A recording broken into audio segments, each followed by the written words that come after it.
Okay, so now we're live. Hey, everybody, it's Kip with DT4EMS, and I'm hanging out with our guy who basically runs the entire business end of DT4EMS LLC and handles all of that stuff, and I couldn't be operating without him. It's Jason Brooks, who a lot of you may have now heard his name and seen him attached with us, and I will tell you that I first got to meet him when we had talked on the phone a few times, as I have many people over the years, and he invited me up for a program, and we went up to, and did an instructor class. Did we do an instructor or an initial first? Instructor class. Okay, so we went up there and did an instructor class, and he had this great little training location already right across the street from the motel where they had put me up in. But we're going to talk a little bit more about how he's expanded. Now he's got this humongous, awesome training location now. But you know, it was pretty great because he's always been kind of a guy to try to run some business stuff by me, and he stuck around through some ridiculousness that I'm not sure I would have stayed around for the same thing. But Jason is somebody who I really trust now, and anybody that has seen how he's helped us, and that's me, my wife, you know, our family, and the business side of DT4EMS grow, as well as the message, you know, you'll learn to trust him too, and you'll understand why I do. So with that, I'm going to let Jason say a few things about himself, and then we're just going to kind of get into this hangout. So Jason, if you would. Very good. Thank you. So background of myself, lengthy background, I've been a paramedic for the last 21 years. Been in education for 18 years. Had Michiana Healthcare now for, I think this is going on our 5th or 6th year. Followed Kip for several years, trying to see what this guy's whole story was about. You know, got talked to him on the phone a few times, went back and forth. Finally said, you know what, how about you come up? Well, he's like, yep. He gave me the prices, and when I hesitated for a minute, also he dropped his price on me. And I went, wow, this is easy. So I think 2 more price drops later, Kip was here in Michigan to perform a class for us. Cheapest speaker I've ever brought in my entire life. So comes in, we do the class, and I saw there was some business flaws that were going on because, you know, the fact that I dropped the price by like $300 a day within, you know, a short conversation, Kip and I just started doing this back and forth about business. And I quickly realized that brilliant man, brilliant product, horrible businessman. and the funny thing is that my wife, has she not agreed with you a bazillion times now, being like, you know, and so it is funny because, you know, I mean, your people reaction, or the reaction your folks had for the material, has been the same that everybody else has had. Would you agree that, I mean, they loved it, they thought the material was great, you know? Most definitely. Yeah, everybody that came off the instructor class loved it. And actually all but one of them are still teaching today. Hmm. And now, since then, we've also come up there and done several other classes. You know, you've had me come back, but you've been here for 4 instructor classes now total. I think so, 3 or 4 at least. And then, because well, we've done an advanced instructor up there too, didn't we? We've got 2 advanced instructors here and 2 initial instructor classes, so 4. And then, it's real quick, because you, I don't know if I think it was maybe breaking apart a little bit or whatever, but because you had law enforcement experience, you had military experience, a medic, you've been a supervisor, and then of course now you own your own education company, correct?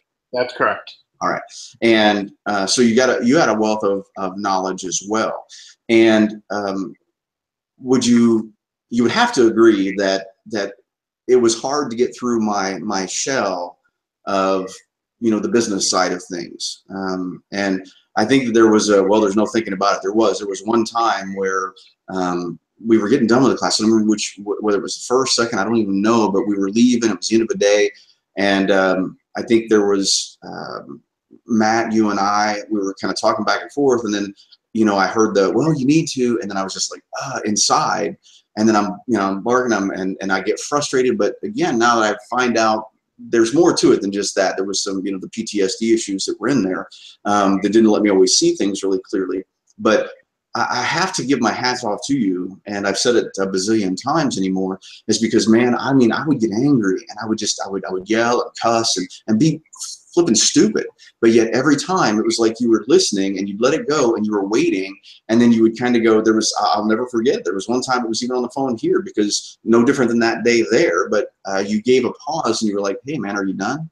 If you're done, I'll talk to you. And then it wasn't until you kept chipping away, and I think we also see that on the other side. You know, we see it on our trying to share our message, but I was so locked into thinking that what you were talking about was trying to tell me to change the product, and it had nothing to do with changing the product. It was about running a business, correct?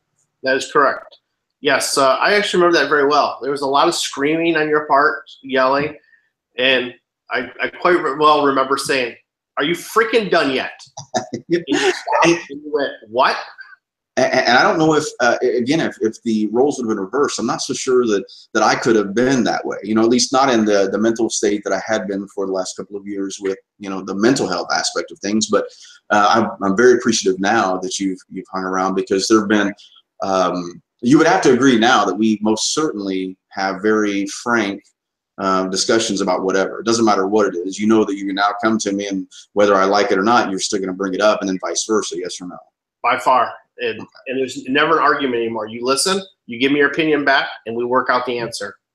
And I think that that's what's been important, is because where before, I think that anybody that watches this or listens, or any of the instructors that are trying to, you know, pay attention to this as we talk about it right now, is that, you know, for so many years, man, people would go, hey, you need to, and you need to do this, or maybe you need to do that. And they would offer all these suggestions. And I'm like, look, I'm a full-time policeman, part-time paramedic, and I'm doing this stuff until 2 and 3 in the morning. When am I going to have time to do this? I mean, nobody taught me how to create a PowerPoint. Nobody taught me how to do this program. It's all been hit or miss as I've gone this entire time. Nobody showed me how to do video editing or, you know, marketing or anything. I didn't know anything. And so I would get so angry because everybody would go, you need to, you need to, you need to. But nobody would step up with all those pieces, you know what I mean? And so there was a, well, let me say it like this, you don't have to agree. I mean, it's plain, but would you not agree that the business structure, since you've been running the business end of everything, is completely different than what it was, say, 2 years ago? Oh, completely. Everything from your website to how business is conducted daily is completely different. And when I first took out your website, I couldn't find anything in your website because it was a jumbled mess. Mm-hmm. So I remember that was one of the first arguments that I had with you, and I said, hey, you know, you really need to update and fix your website. And you started going off, and I said, I'll do it for you. I'll have it done. I remember that. Okay. And we did. And now, and it's through just, you know, trial and error, we're getting better and better and better. And it's just, you know, like I said, it's just that, you know, I'm appreciative. You know, I know my family's appreciative, because especially, you know, I had a real rough go the last few months for whatever reason. And, you know, that had nothing to do with anything else, just the state I found myself in. But, you know, you've really handled so many of those things that used to absolutely drive me insane. And the reason would be is that I couldn't, you know, handle doing 2 or 3 things at once anymore. And so, you know, you and Mary, you know, really taking a lot of that burden. And then, you know, I mean, while I appreciate, you'll go, hey, Kip, we're thinking about it, you know, and letting me know you're thinking about doing something on the business end. I mean, it doesn't need to be done, because I always, like you said, now go, yeah, okay. And we agreed on it anyway. But with that, you know, because I wanted to bring up how we were, you know, you gained my trust, which is something that I thought was pretty cool, because you have now earned the trust of a lot of the people that have been, you know, with us since the beginning. And even they were weird at first about the change, because would you not agree, I always did everything on a handshake, you know, and it was like, and so if it was a instructor that needed something, we're always giving everything out, you know, giving it to them for, and not that that's not a wonderful thing, but when I can no longer work the road as a paramedic or a policeman, and this is the only thing that I have coming into the house, when people look at the end of the day, what really comes into either you or I on the business end, unless I'm out teaching somewhere or you're out teaching somewhere, right? There's not much that comes in off the residual side. They think that it's just this big multi-billion-dollar deal. Now, the idea and our message is multi-billion-dollar, but we certainly don't bring that in yet. You know, I mean, I'd love to employ a bunch of these instructors that I've met over the years that are amazing. But, you know, you've earned that respect. So let's shift gears for a second, and we want to bring something up. You know, for years, I've tried to tell people that the studies were wrong, that not wrong because they were not trying to do the right thing, but there was such an issue with the underreporting, and nobody talks about it. It's a dirty little secret. And so now that you've been an instructor for quite some time, instructor trainer, and you've been out teaching it, have you not witnessed yourself the exact same thing? Meaning I would get up in front of a room, do the thing about defining what is or what isn't a patient, and that person attacking you, not the confused little old lady, but the real criminal. Would you not attest to the fact that I got 80 to 100% of every room ever that you've been to yourself personally and seen? And then also, have you witnessed it yourself now that you're teaching and you ask that question, and see how many people, first, 80 to 100% of the room admit the fact of being criminally assaulted, but when you ask those to leave their hands up who actually reported it, only 2 to 3% have ever left their hands up. Is that not a factual thing? It's a completely a factual thing. And I will tell you, on hard surgery just recently, when we were out, and this place didn't realize they had a problem. We were brought in by an insurance company, and they didn't realize how bad of a problem they actually had until we actually were in instructor course. We finished day one. They were still arguing with themselves. They understood that, oh my God, we really have been attacked many times. It wasn't until day 2 or day 3 when it really sat in to them, and they went, oh my God, we've been doing everything wrong for all this time. But they didn't know they had a problem. They didn't know why we were there, because the insurance company set it up. It was the hardest instructor class I've ever done, but I will tell you, it's one of the most rewarding, because at the end, you know, the people were, you know, we're so sorry for giving you such a hard time for the first couple days. Because I think you'll remember, because I never call you during instructor classes, and I called you up and said, man, I'm not sure what's going on here. And, you know, bounce things off you for, you know, a couple hours one night. Mm-hmm. And it's just amazing when people finally see what the problem really is, how a light bulb turns on. Well, and because here's the thing, we've all been indoctrinated into a certain way of thinking, and, you know, which is not necessarily bad. We want to care for patients. That's the deal, right? We want to care. We want to love patients. I mean, that's why we got into this. But what happens is because nobody, you know, really defined what a patient should be or what a patient isn't, you know, and then we have basically these thrown out rules that are out there, like, you know, nobody can ever refuse. And if they've had one beer, they can't, you know, refuse, or whatever it may be. But that they confuse the fact of when a person actually makes a criminal, you know, attack. And I try to go things like, they go, well, it was a psych patient. I go, okay, wait a minute. So the cops that just shot the guy that stabbed Jessica 105 times on Thanksgiving, those cops actually shot a patient, and they should be charged with that? Well, I mean, the dude was still stabbing her when they got there. And so you kind of go, oh, and you got to really bring them in and go, wait a minute, we're not talking about grandma that scratched you while you're starting an IV because she's septic or hypoxic. We're talking about the person that's high or drunk that tried to assault you. So, yeah, that phone call you made, I mean, I remember it very well, because I kept thinking to myself, you know, what really is the deal?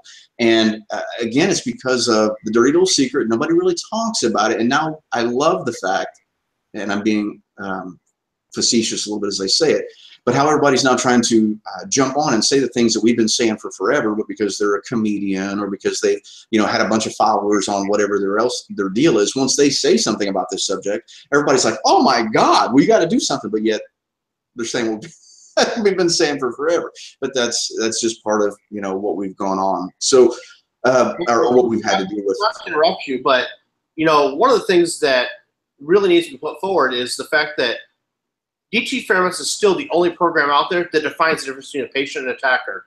Look at every other program. I've dissected every single one of them. I've had to, because for the business end of this, because every time we get someone that calls us, they're like, well, tell us what the difference is between you guys and this program. Mm-hmm. So I have to go through all their stuff. Still the only program that takes and says, this is what a patient is, this is what an attacker is. Because mm-hmm. if you don't understand those, you're never going to know when to defend yourself. That's right. And that extra pause, because we're already behind the 8 ball as it is when it comes to self-defense, because trying to get people that don't train with us or haven't trained with us, you know, to see the difference and understand the pressure that a provider is under. Because, like, well, let's use law enforcement first, and then remind me to bring up the military aspect. But let's say law enforcement. As a police officer, when I show up on a scene and I'm in a police uniform and I'm there for whatever reason, you know, as I arrive, officer safety is the first thing in my mind. You know, am I going to get run over by a car? Is this dude going to pull a gun? You know, what's the deal? I'm always watching all those things that I'm trained to for a policeman. So I walk up as a policeman considering officer safety first. Is that not true? As an officer, sure. Yep. Okay. So, and even as an FTO in law enforcement, one of the quickest ways for us to remove someone from being with us was they failed officer safety during FTO. And we would say, well, look, you can't hang out here no more. You just don't fit in, because now you're a danger to yourself, but that makes you a danger to everybody else and a liability to the city or the county or whatever. And the military would be the same way. If you show up in the military and you are in a military uniform and military duty and you've got rules of engagement, and normally you're going, okay, this is the end, the flash comes out, we're always going to point that towards the bad guys, and you're always aware of, hey, my safety is important, and that's my goal. But yet in medicine, we show up on a scene on our job, is what I'm talking about, focused on a patient. So whether that be in hospital or pre-hospital, our brain is first focused on, how's the airway, what's the scene look like for the, mechanism of injuries, and, do I smell anything around it? And so we're so focused on them that we take the back seat. And even though we, pay lip service to, provider safety in most trainings, nobody really brought it out in them and said, look, we get this false sense of belief that everybody's going to be glad when we get there, although we've now aligned ourselves with law enforcement. And not that that's a bad thing, it's just that in perception, we're an extension of law enforcement, is the way some in the public are beginning to see us. And then that's how we see ourselves sometimes. But, it's like when the people really start to see it and they go, wait a minute, so violence is like the leading cause of injury, which is why the insurance companies reached out to us, right? And we started, using them because they're paying, as much now in violence as they are in back injuries. We're going, that's because it used to be turned into you as a twisted ankle or a soft tissue injury that actually came from a criminal assault. Yep. But so we got a reporting issue that's getting better. But you had the definition, the reporting issue, and therefore we have to struggle on the culture change aspect. And it's like, so now that you're an educator and an instructor trainer on the DT4EMS side, have you not yourself witnessed time and time and time again what we wrestle with the people in class, patient versus aggressor, the refusal issues, arming EMS with firearms, drunk is not sick, all that stuff. Have you, or the hospital with them, jail with me, have you not seen that those be the main things that people wrestle with? And when they do wrestle with it, if they understand the definition of patient versus attacker, immediately those things start to make sense to people. That's why part of your PowerPoint, how it's set up to define those to start with, is so important, so crucial. Because a lot of people look at it and go, I know what a patient is. But no, you really don't know what a patient is yet. You know what you learned in EMT school, paramedic school. But it needs to go deeper than that. Because as a pre-hospital educator, we do it MFR all the way through the critical care paramedic class. Every sheet starts out with scene safe, BSI. But what does scene safe mean? Mm-hmm. And I go into a lot more depth with that with my students, obviously, with my background. And I set up, for our scenarios, I make unsafe scenes because I want them to be thinking outside the box, not just words. That's right. And it's been beneficial. It's been very beneficial. So. Well, because the joke is, and you and I have said this and we've talked about it before, but it's like, take standardized training that's out there for whether it be EMS and nursing or whatever, and they do the scene safe BSI. Nobody really challenges their scene. And if you do, we're supposed to be giving them, some sort of an understanding of an option, right? But the other part is that, but if they're not wearing gloves, oh, you just failed your scenario. But it's like, wait a minute. But you got to do bloodborne pathogen training, and then we provide all these things for you.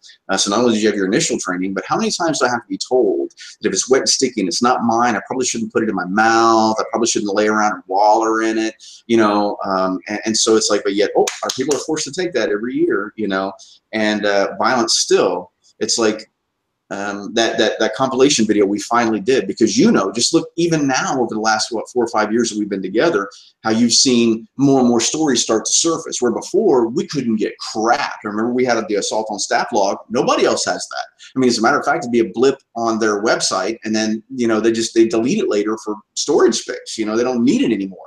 So when you look at it in the big picture and go, nobody was looking at the problem. We were doing so instead of looking for the prevention side of cancer, we're going, okay, well, let's cut this body part off and treat the post part, but not do something about the problem to begin with. Well, and I was going somewhere else with that, and I just lost it. Do you know where I was headed?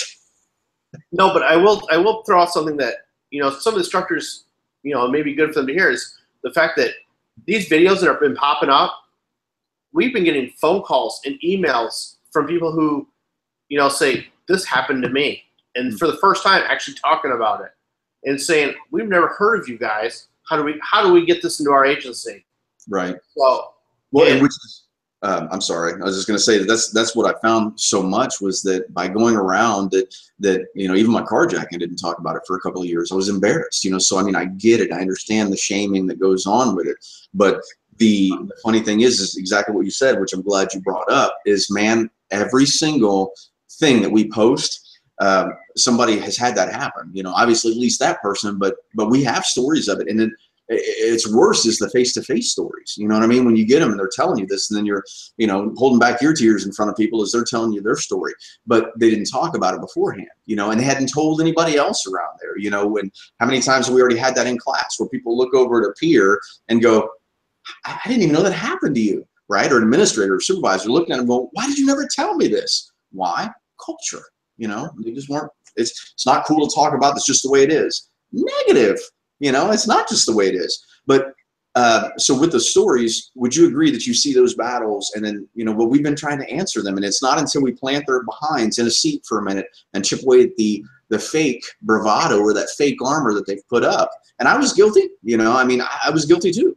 But once we chip away at that and get to what the real truth is, and like you said earlier, there's kind of like this light bulb that comes on, and then they're like, oh my gosh, and what do you think about that? You're 100% correct. And one of the other things that we need to get our providers away from doing is acting like cops. They need to understand the difference between custody and control and patient care. Mm-hmm. It's such a blurred line. And we have so many paramedics out there or EMS personnel who now dress like cops. They're now all wearing bulletproof vests, but they're black, just like cops. I mean, it's going to cause a whole other can of worms. And it's just, it needs to end. And that's just a piece of it. And you got to agree that we kind of, even have that on one of the slides. We're going, look, man, we're not blaming you. This isn't your fault. This is just the way it is. And because over time, when nobody, presented something for you, you did what anybody would do, which is what I did. And even in the beginning, before I became a policeman and a martial artist, and all that stuff, I would look to someone else, mainly in law enforcement, and whether I asked them or I just mimicked what I saw them do, not understanding there's so much more behind, why we're doing what we're doing. But what's funny is every single police officer that ever takes the class, agrees 100% with what we say. They're like, oh yeah, that's right, because you're not supposed to be doing this. And, we go to not everybody's a patient, and we're not police officers, and the perception and winning in the media and in the courts. And, people think that, here's a good one, it's like, well, you got to be that's crap, because I took my, my 1 week of free martial arts class, and my instructor said, and they don't get the big picture that my martial arts instructor is not in the EMS setting. My SWAT instructor is not in the EMS setting. You know what I mean? And you get this big, understanding of that they go, well, you have to be able to kill a man in 3 moves to defend yourself. And you go, well, that's just not true. Because how many times have you seen me stand up in front of somebody and go punch me in the face? Actually, you did it for me when you first came there, and I tried my damnedest to punch you in the face. Well, but yet that becomes a selling point, because that's a self-defense thing. That wasn't a fight, and trying to get people to see that there's a definition difference really between those two, winning self-defense and winning a fight. And like you said a minute ago, what is custody versus what is care? And, we don't want to give away too much of it, but that's obviously the reason we want people to train, is because we have a specific method of not only chipping it away, but then once we do that, we can lay those building blocks to make them those critical thinkers. You know what I mean? It's like they have to have an option. And, we're not saying a gun isn't an option. We're not saying a knife isn't an option. We're not saying a baseball bat or the O2 bottle. We're not saying those things aren't options. But by God, if you had no training and you only have one tool, then you have no options. Essentially, you had that one and whatever it was. Then if you failed to train with it, you're still screwed. So, but, no matter what, we can have people like yourself who, law enforcement, military, educator, supervisor, business owner, go, you know what, this makes sense. We can have martial artists of all disciplines who become instructors in one form or another, take the program and go, holy crap, that makes sense. have administrators, lawyers, risk managers, insurance companies, all these people take the class and go, oh my gosh, that makes sense. Although they all started with this,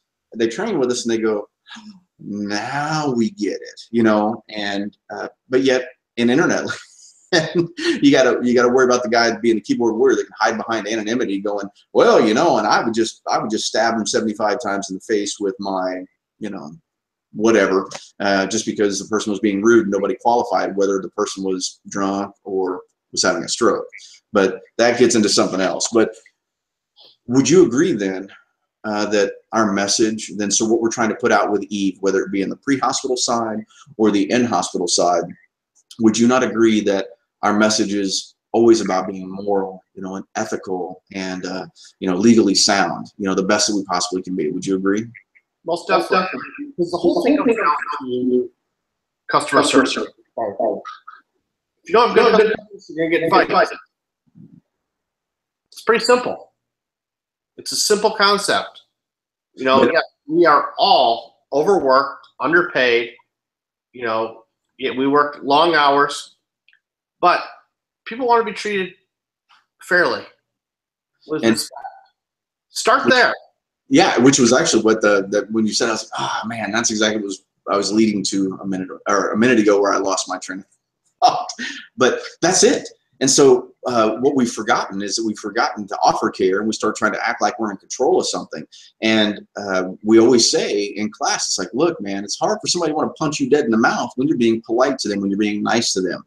And when we've researched several of these incidents that have occurred out there, some of them were pretty bad, or when a random third person comes from a distance, whether it be 6 feet or 60 feet, but they come from a distance and get involved because they were unhappy with the way that providers were treating someone that was supposed to be a patient at that time. Is that not true? Yeah. Yeah, we just want to say that. Well, this actually occurred while we were teaching a class for an agency. One of their employees who had not yet been through the class was picking up a patient who the family wanted to go to a certain hospital. They were kind of short and rude about the reason why they wanted them to go to a different hospital. Even though their reasoning was justified why they wanted to go to the other hospital, the way it was presented encouraged anger. And they took a radio from off of one of the providers, or one of the firefighters there, and threw it through the back window of their ambulance, injuring the paramedic.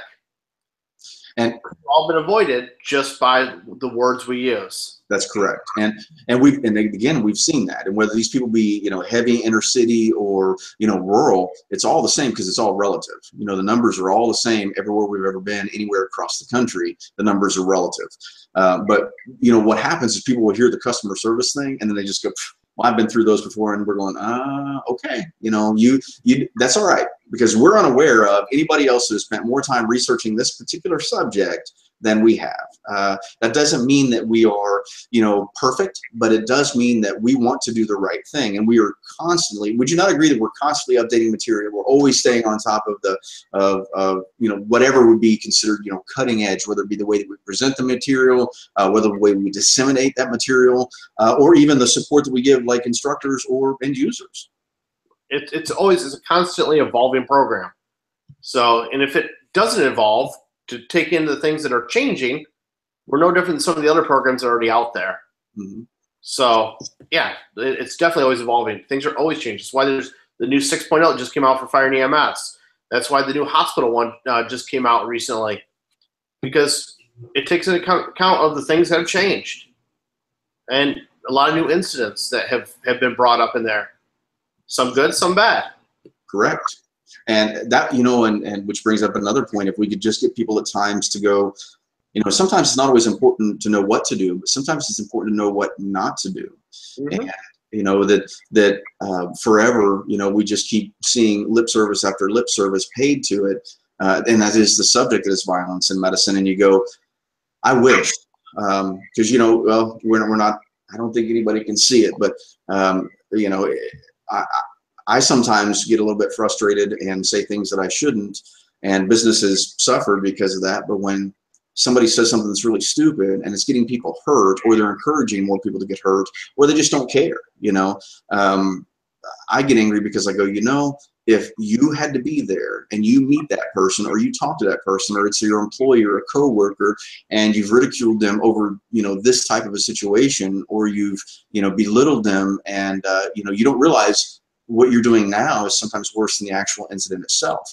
And so we've shamed them into not talking about it and made it quiet. But, thanks to social media and cell phone cameras, places that leak footage inside of a hospital, we now have the very proof that for years people would say, that doesn't exist.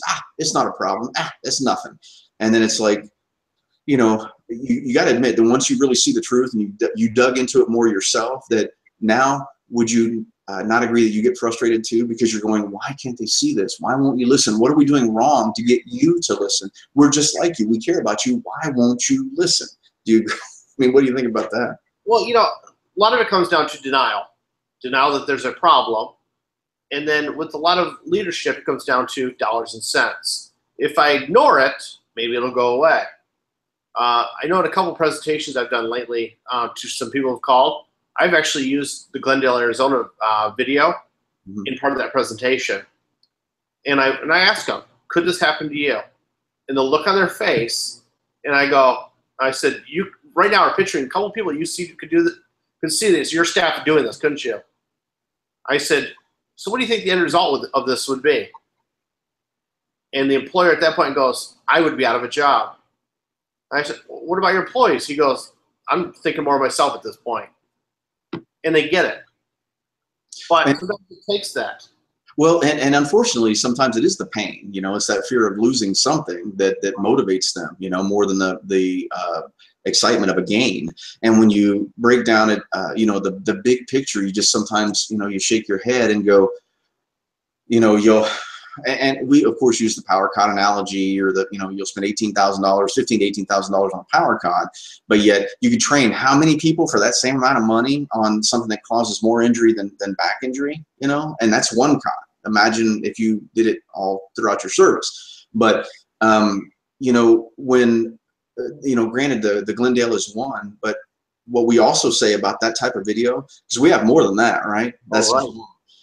But the thing is they're just now getting captured. We've been telling you for years, and we as telling the public, that this is going on, and you're just not being captured yet. And so what is now turned into that culture of, over here was a pendulum that said you just got to get beat up and there's nothing you can do about it, and it swings way over to this side now that says kill them all, let God sort them out. And so we're trying to go, look, it's here in the middle, folks. You got to find a way to be reasonable within this middle ground.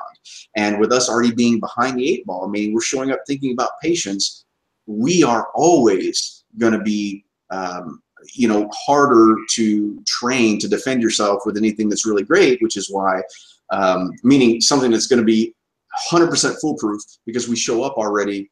And for those that don't know race, maybe they will research OODA loop, but as their focus is on one thing, I haven't even thought of this other. We can't. It's just humans cannot.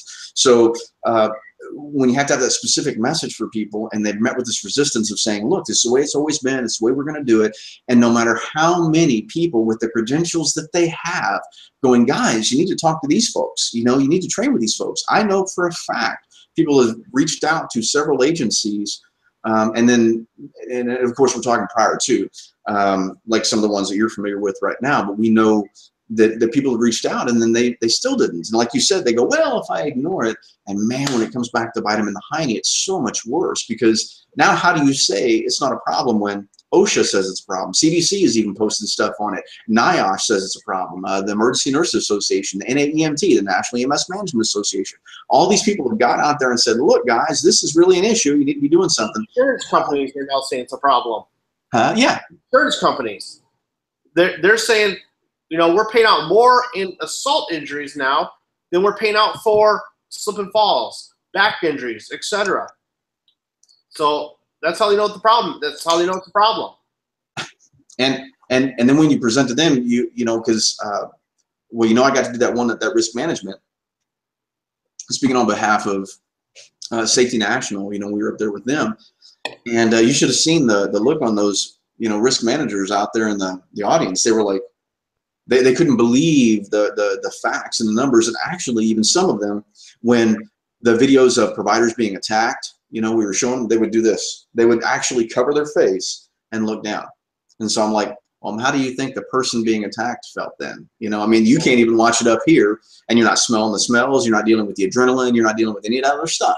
You're just watching it and go, oh my God, that's a real person. And, you know, I think that's what makes it personal for all of us that have become instructors in this over the years, is that, you know, we see more than just a number. A person is not just a statistic, because we've met them. You know, we've met these people and go, man, you know, you're smarter than I am. I mean, literally, I mean, I can't begin to tell you how many people I've presented in front of that I look at these people and I'm like, man, you know, they listen to me. I mean, they are so brilliant. And, you know, I broke down this one piece that didn't make sense to me, which was the violence issue. And why is it? Because it took me forever to teach it the correct way. You know, I was missing the boat too. I was still teaching how to kill a man in 3 moves and how to not fear, you know.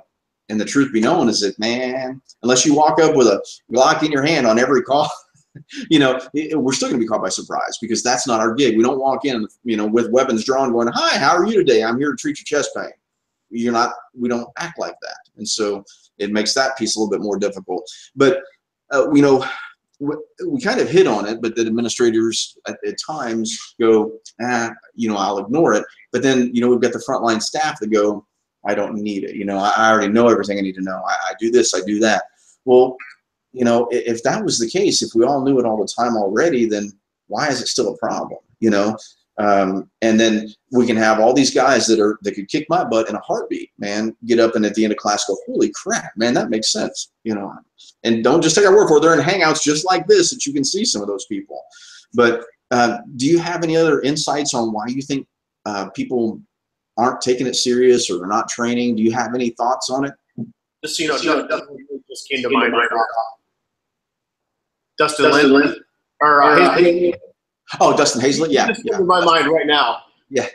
Yeah. I'd like to watch you kick your ovaries in again. Yeah,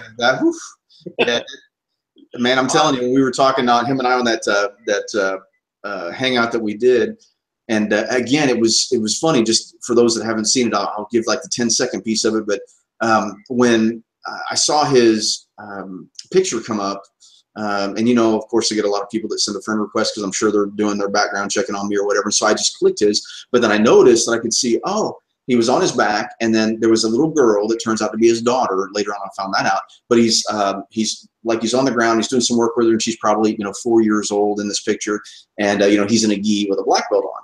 And so I'm like, oh, this is cool. You know, the guy's like me, loves his family, and it's very important to him. So he seems like a cool dude. But I didn't do any more further research. And then he just happened to be the guy that I pulled up in front of the class and said that, you know, punch me in the face. And man, nobody's ever zipped me like that. It was so close. And if everything would have been perfect, he'd knock me out. And I was telling him, I was like, man, I'm so glad you didn't knock me out. And he's like, yeah, me too. But yeah, he was the reason I understood lately that I was like, man, no wonder I was never a pro fighter. I've never been hit as hard as he hit me through the bag when we were doing the knees and stuff. And you know, while I've trained with a lot of people, and I've trained a lot of people, I've never trained with a, you know, a top 10 professional athlete, you know, world professional athlete in MMA. And man, you know, but so not only is he an incredibly skilled individual who's now a paramedic, but he stands 100% behind our message. We got him in multiple different interviews, you know, talking about it here. And he's a guy that can kick my ass in a heartbeat, but yet he likes the message. You know, he's like, man, this makes sense. He's like, this isn't about trying to get in the ring and win a fight. This is about defending yourself in an EMS call. But yeah, he's somebody I truly, you know, I've been blessed. I mean, I have a lot of people around me, you're included in that helped me feel vindicated, helped me go, okay, well then maybe this stuff has been worth it, you know. But I think is even though he's a straight badass, he's humble. Oh my God. He is incredibly humble. That's been every badass that I've ever met throughout training in the DT4EMS as I travel the country. And it doesn't take me long to, you know, begin to pick them out and to know who really is who, because first of all, they don't tell you. They ask incredible questions. They're always humble, but the questions they ask are always information seeking. You know, they're not trying to challenge you on anything. Right. And, but it's like, you know, if I was trying to bullshit them, they'd call me out on. I guarantee you that. But it's so interesting that the true badasses, and I mean, because we've got PJs and former SF and black belts in every discipline out there. Guys that are boxers and kickboxers and martial artists and again MMA fighters that have all trained. All of those could stomp a mud hole in my ass, but not one of them told me how tough they were. Not one. Not one bragged about it. It didn't take but a second or two to either watch how they moved. When I would work with them with a skill, they were fluid with whatever they were doing. Then I'd go, hey, man, what kind of experience have you got? And they go, just a little military. And then that'd be it. They're just nothing, and then you come to find out later that they were, number one ranked in this and a kickboxer over there, and, held the title for this. And you're like, holy shit, no wonder. But the thing is they don't have to prove anything to you because they've already proven it. They're here because they want to listen to what you're going to say. They want to do it with an open mind. But yeah, man, I've been met some ones that I'm telling you, pretty much any class anymore, especially as I get old and slow, that could kick my butt without raising their heart rate. But yet, why did they buy into the message? Why are they now instructors? Why do they care about it? Why do they share the stuff on social media? Why? Because they care about the people that are watching this right now. They care about our peers. They just took it on in a different role. So thanks for bringing that up. Yeah, he's awesome. But so are so many others. Mm-hmm. Yeah, I agree with you 100%. I completely agree with that. And I will tell you, as part of my background, I was a SF recruiter for the Army. And the people who are true badasses, they are the most humble people. I mean, I still have friends that are Green Beret operators that they give a shirt off their back to you. They're humble. They're not out being challenging anything, and they're amazing people. So yeah, and and that's just it. It was like it's I'm just as guilty because growing up in the 70s and the 80s and stuff, and the action star hero was the Schwarzenegger, the Stallone, the bigger than life. Those people that one person could destroy 1,000.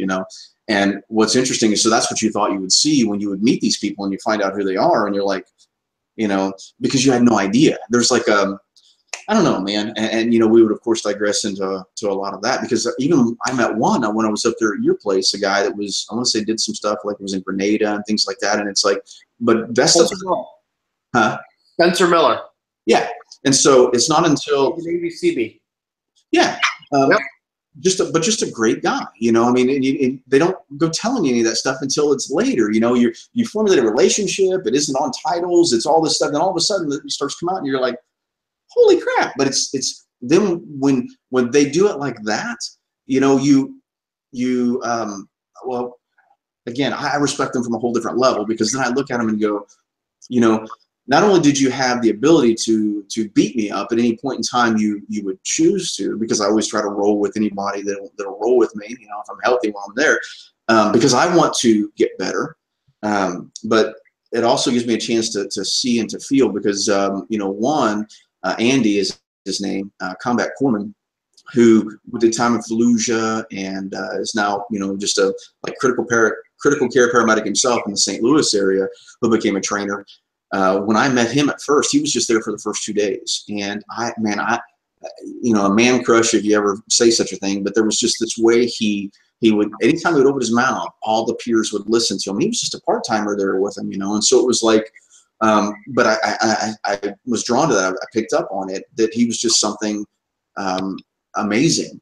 And now he teaches for us, and it's just an amazing, still to this day, just an amazing guy. So what do you think? Do you have any, like we've been talking about a lot of little things here, but do you have anything that maybe you would think would be important that somebody know about, DT4EMS and our message, or, our families, or, anything at all that you think might, resonate with someone watching? Well, first off, people need to understand that DT4EMS is, not some mega company. I mean, I run the business side out of my business office for Michiana Healthcare. You run, DT4EMS from your house. Mm-hmm. It's not a high budget program,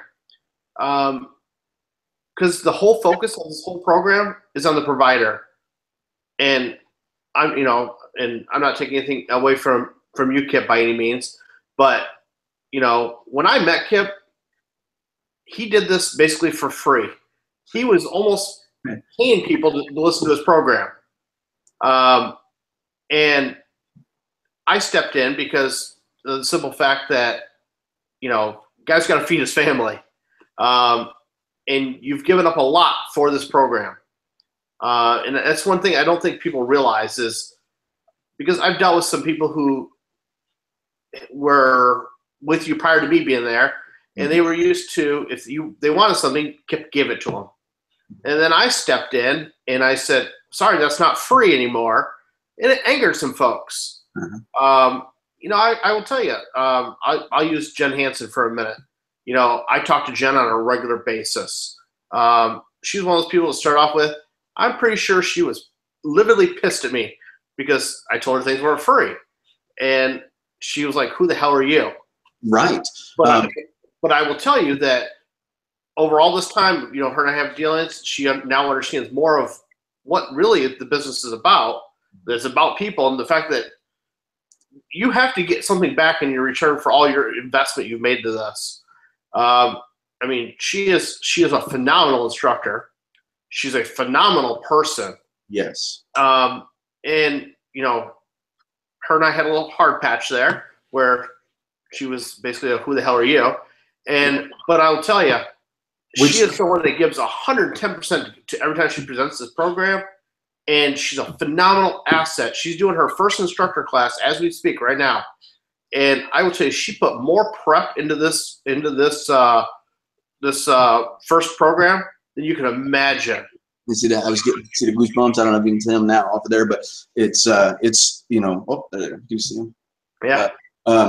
She, you know, because I met her years ago, and you're exactly right. And I think that probably the reason, you know, while the money is one piece, what I think that I have to be more thankful for than anything with people like Jen and her husband Chris and Corey and you know, Brett and you and all those, so that we look back at it. But if we you know, think what happened is I earned such a respect from those people over that time that they became very, you'd almost have to say like protective, you know, kind of like, hey, well, you got to have an angle. Why? Because everybody else has had an angle, right?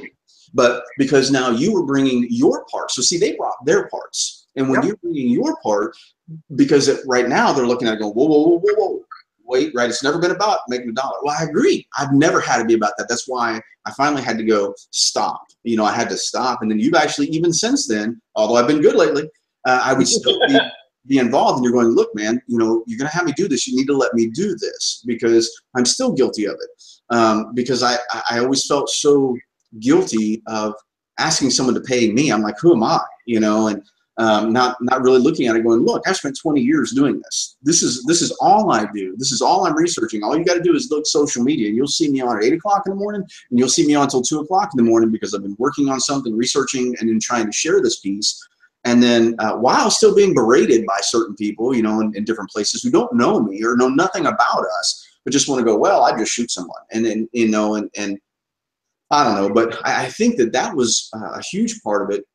Was that exactly like you're thinking she felt with who the hell were you? Because I don't think that was the only time you saw that. I think you saw that with some others, right? When there are other people. Yep. But then also those people have now turned around and went, you know what? That's right. And now they trust you. And so that's why anymore it's all, you know, yeah, it's been a hump, but people still don't understand. It's like it doesn't rake in what they think it does, you know, and there's oftentimes that we're, you know, we struggle. And part of it, you know, I had a rough patch because of course I blew out my ACL, so I couldn't travel and teach, and I was out of it for a while, which segued into other issues. But I'm now, man, you know, back, feeling good. I'm, you know, ready to get after a bunch of stuff, excited to go to New York next week. But, you know, I cannot wait to see how Jen's class turns out, because I'm going to tell you something. She was one of those people. The very first time that I met her, I knew she was one also. She was above average. You know, granted, she's a martial artist. So is her husband. But she speaks brilliantly. And then she's just a good person. And then, you know, her husband, who is, you know, my lover, you know, but he is he is a beast of beasts. And, you know, of course, he's in some of those pictures we have in class. But he is also that humble gentleman. But, I mean, all it takes is for you to touch him, for you to realize, holy crap, this is all man, right? But, you know, the big thing is that I'm just glad that a lot of people got a chance to, you know, put your face with, you know, maybe the emails or the name, and then know that way when they see stuff come out, you know, that you didn't just pop up here and it wasn't something that just, you know, because man, and I'll tell the world right here in this one too, that, you know, you put an amazing amount of hours, you and your people in the beginning with helping with trying to structure so many things, whether it be the website and you know, and helping with this piece and that piece, and we need to structure the courses here. So we did a ton, man, and we're still doing things, but yet it's, you know, because essentially, you know, there's only a couple of us that do this, you know what I mean? There, you know, so we have to handle all of the aspects, but I don't think people realize how many, because if you put your time in, you know, what is your time? Anybody's, I'm asking it rhetorically, but as you watch this, you consider, go, what is my time worth? So it's why maybe I take a vehicle to a mechanic, because my time to try to figure it out is worth more than, you know what I mean, that piece there. So when you see it and see the big aspect of the business game that, you know, you put a lot into that people don't know about, to help structure stuff that was free. I mean, your intention is, of course, to help a business grow, because if it does, then your part of it grows. But that wasn't the driving factor, you know, of going, well, I got to make money today, which is what so many people are used to. They're like, well, how do I got to make money? Because how many courses have we already had just since you and I have known each other, where people go, hey, you ever heard of this guy? Hey, you ever heard of that guy? And they're constantly sending us a flyer of this guy or that guy or whoever now is teaching. But then that guy goes up and then they disappear. They fade off. Why has all that happened? Because those people aren't in it for the long haul. And, you know, while I do, and I have to be careful with the way I say this, but, you know, they've been taking our, you know, intellectual property and the stuff that we've researched, and then they want to, you know, ride the coattails on it, so to speak. But they don't understand there's no money in it. So if they, you know, they don't get paid today because there was no big class or no big way to roll in the money, they're not interested in it. Why? Because they were looking for the money. And the reason we're still here, and the reason that we have the grassroots following that we have, and the family of instructors and the family of alumni that we have, is because they feel it, man. They know all it takes is for them and to be in the same room, and they know that money was never the driving factor. You know, I'm thankful, you know, that my wife has been here to, you know, support me through all this. And then, you know, even, you know, her stepping up and going, yeah, man, Jason's on the business side that's a great idea, because that was the part that not only was I terrible at, but it made me angry, you know, because I hated talking to anyone about the money. I hate discussing money, you know, so anymore the emails come in, they go, hey, how much is that? Oh, let's talk to Jason. He can tell you all that stuff. But do you have anything else that comes to mind that? Well, you know, the biggest thing is we need to get people to understand that, again, the course is much more than just moves. You know, that's really the smallest part of the course. Mm-hmm. The didactic material is so much more important, because, you know, to quote a brilliant man that I know, basically you. Is the whole thing of, you know, about failing to train your people. You know, it comes down to the whole, you know, overreaction is just as deadly as not reacting. Mm-hmm. So, you know, we need to make sure that people understand this. Yeah, because people, because people respond, man. Well, that respond means I freeze and I become attacked, or I respond by over, you know, too much, or I respond just right. The way they respond, because I'm telling you, they respond, whether it's freezing or, you know, excessive force, they're going to respond no matter what happens. So we just need to give them options. You know, don't you think it's funny that they want critical thinking skills for everything? You got to be a critical thinking skill driver. Wait a minute. Shit, I drove for 5 or 6 years before I ever met you. Now I got to take an extra class on this, and then you make me take all these extra. But wait a minute. Why? Because there's some hazards in driving. You know, it's just stuff like that that makes me go, you know, you want to be critical thinkers in a very difficult subject, and yet we're not arming them with the information that they need. And it's funny. Oh, here's one quick thing. Would you not agree that a lot of people who came into the class initially, and I'm not saying, anybody that knows me knows I am definitely not anti-gun. They know I'm very pro-gun, I'm very pro-Second Amendment, but I have a specific view on the armed EMS issue that I say, hey, I just want you to consider these things.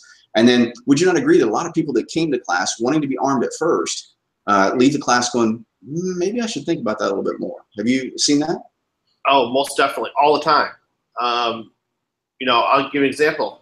You know, we've had a lot of big agencies come on board the last couple of years. Mm-hmm. And we had one of our classes that was at Detroit EMS. We had a huge debate about arming EMS. And it was a pretty good sized debate during class. Mm-hmm. And, you know, I had a couple of those people come up to me afterwards and went, you know, we never thought about all these other issues that go along with arming. Mm-hmm. I just presented this program a couple days ago to a group that's interested in bringing us in. And one of the people that's involved in their safety committee said, I don't understand why we have to do all this. We just give our people guns, we wouldn't have a problem anymore. And it was a female that said that. And I went, wow, usually it's males I hear that from. And so we had this nice discussion. Their boss is very much conscious of legal issues, you know, worried about liability. So we had this discussion back and forth, and I brought up all the liability issues. And even she looked and she went, that's really a horrible idea. And I went, yeah, without something else to go with it, it is a horrible idea. We're not saying it's wrong. We're not saying it's totally wrong. What we're saying is that you know, just it's like talk to any police officer. All I'm asking you to do is to do the exact same. We're talking about carrying a gun on duty, and meaning in EMS or on the fire service in the hospital. Sometimes we deal with people that we would normally avoid on our day-to-day operations when we're not at work. So we get called into places or we're dealing with folks. Well, they don't give a police officer a handgun and just go, okay, here you go out and all your problems with use of force are solved. And that's what I'm saying is just ask a police officer what all they have to deal with just to carry a gun on the job. And then again, we're not anti-arming, but we're saying, man, please at least address the problems, because what's funny is if you address the freaking problem ahead of time, the gun becomes the least of your worries, because see, you're confusing custody with care. So you're thinking you have to have this gun in order to force this guy to go to the hospital. And it's like, they won't admit that, but it is the truth, you know, because once you get them off to the side, they start talking like, oh, that's kind of true, man. I didn't look at it that way. And again, so one more way to prove the point that we've researched as many aspects as humanly possible to this subject. And we have multiple answers, but the most important one is making a person a critical thinker. And, you know, it's like we try to answer everything. Like, well, that's how we need to do scenario-based and hard contact. Okay, so we use the suits. Well, no martial arts that I believe. Well, then why are all these black belts with us? You know, well, no cops would like. Why do all these guys that are police officer paramedics now become instructors, right? I mean, it's like, so every single no, yeah, but it needs to be a college course. Oh, we've done that. Yeah, but you need to write a book. Well, I didn't actually write the book, but I've been the subject matter expert for the NAEMT on the safety course. I've been the subject matter expert for the Praetorian Group and EMS1 and their video series, and for the National EMS Management Association, and risk management is named as an industry best practice. I mean, we can go on and on and on. And then we go, how much more do we need to show you? And then not just the thousands of people that have turned around and went, come to this with an open mind, and you're going to go, oh my gosh. Because if you want to win a fight, we're not for you. You know, if you're wanting to take people into custody, we're not for you. Hell, that's the reason I've been sharing a couple of those old videos that I have of some martial arts stuff and some cop stuff, was so that people look at it and go, okay, well, maybe this guy does have a little bit of background and might be able to understand some shit about self-defense. I don't know. But anything else? You know, that's the biggest thing. It's just people understanding the real purpose behind this class. Like I said, that, you know, and that's probably the biggest number one question that I get is, you know, what's this class really about? Because, you know, I get contact us requests, you know, how many a day? And one of the biggest questions, what's this class really about? Or emails or phone calls. And people just need to understand that it's much more in depth than just how to do physical hand-to-hand combat. And I will say that once people have sat down and taken the class, they're like, wow, I didn't expect all of that. Oh, we hear that all the time, do we not? Right. We're like, oh man, you know. Yeah, I agree. You know, I wouldn't have stuck it out with this program as long as I did if I didn't still truly 100% believe in it and believe in the message. Because it's not like I'm making you real money or get rich off of doing what I do. It's all about the message. It's about the message. You know, and you know, it's truly believing in you and what you keep putting forward. You know, these new changes are phenomenal. The new Eve for healthcare providers, the in-hospital one, that program is awesome. I love that new program. Yeah, and again too, that's been because of you know, we've been blessed, man. I mean, when you really look at it, because I never sat in a formal classroom and had anything on, you know, PowerPoint or, you know, this or how to do a video thing, nothing. It's all been because of little nuggets of learning from one place or another, and that, you know, it's by shutting up sometimes and listening to the advice of others that we can collectively now, because that's the other thing too, is while I may have started this thing, I'm now just the guy that drives the bus and passes out the Kool-Aid, because, you know, we've really gotten lucky with having some really high power people, very intelligent, very experienced, in various facets. And we brought up Jen, and she just sent something the other day that I'd never even thought of.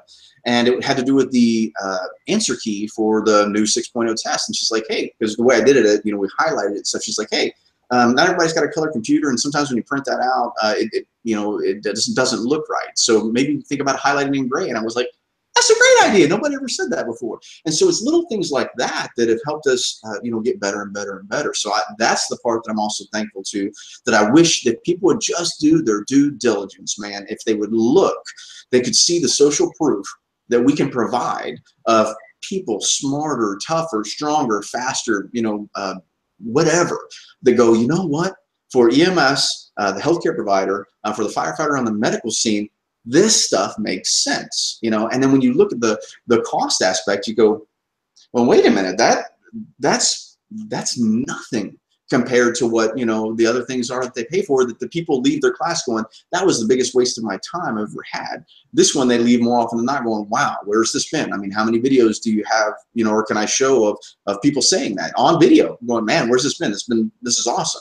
Why? Because we're all providers, you know, whether we be nurses or firefighters, paramedics, EMTs, we're all in this together. And so because different ones have added us to a piece to the puzzle, you know, that's why the product is the way that it is. But they also see that we're human too, and we give a shit. But with that, guys, do you have anything else? Or no, that's a perfect point. We're human and give a shit. Yeah, I mean, that's it. But I would like to thank you for those of you that hung out long enough to watch this whole thing. And Jason will hang out here for just a minute after the fact, and that way we can talk about a few instructor things that may make life a little bit easier for them.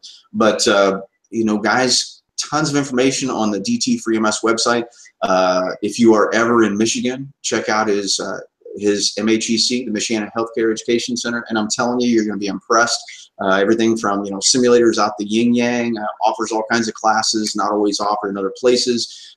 Great training environment, just good people. But I'm really glad that he's on board and has been helping run the business side of things. Actually, he doesn't help run, he runs the business side of things.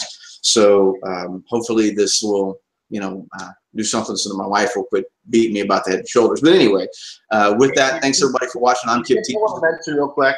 I want to mention real quick. Hey, for anybody who's an EMS educator, we are one of the first ones to get a new program out there. It's virtual reality simulator for training healthcare providers. If anybody's interested in it, wants to learn anything about it, drop me a line at jbrooks@dt4ems.com. And I'll put a link to it. Yeah, and it's awesome. It's a great. I don't make anything off of it. I'm just throwing something out there. We're one of the first ones to get it. It's virtual reality, so it gets the whole room involved in your classroom, and it's very cost-effective training. Love it. How have the people been responding? Because we've only had a moment or two to mention this back and forth as we've been talking lately. But how are the people that they enjoy it? Oh yeah, it's fun. The person. So the way I do it is one person's actually wearing the 3D goggles, and they're running the simulation. And then on my great big screen TV, everybody else can see what they see. They can just see it in 2D. The person wearing the goggles can see it in 3D. So the whole room can get involved with what the patient care is going on. Yeah. I will tell you, the person that's in the 3D goggles, I mean, it is like you're in someone's living room. You feel like you can reach out and touch the person. Huh. I mean, I almost sat, when we were transporting the ambulance, I tried sitting down on the bench seat because I thought, you know, I about fell to the floor. It's that realistic. It's just a great training tool. Well, I'll send them I'll put a link down in the description and stuff on the YouTube video so that people can not only email you, whether it be for DT4EMS classes, but also because that right there sounds like it's pretty darn cool. I know I thought it was, you know, pretty intrigued when you first mentioned it, but then, you know, now you're saying it again, I trust you. And so if you're like, oh, I kind of like, this thing's pretty cool, I think it's probably pretty cool too, because we have the same opinions about educating, you know, when it comes to let's do the right thing, let's speak the right message, let's do it the right way. So if you think this thing is an excellent training tool, then by all means, maybe we ought to talk to him off to the backside for some DT4EMS stuff. But anyway, guys, thanks for watching. It's been Kip Teitsort with DT4EMS and Jason Brooks up at Michiana Healthcare. So with that, we'll see you guys soon. Until then, stay safe.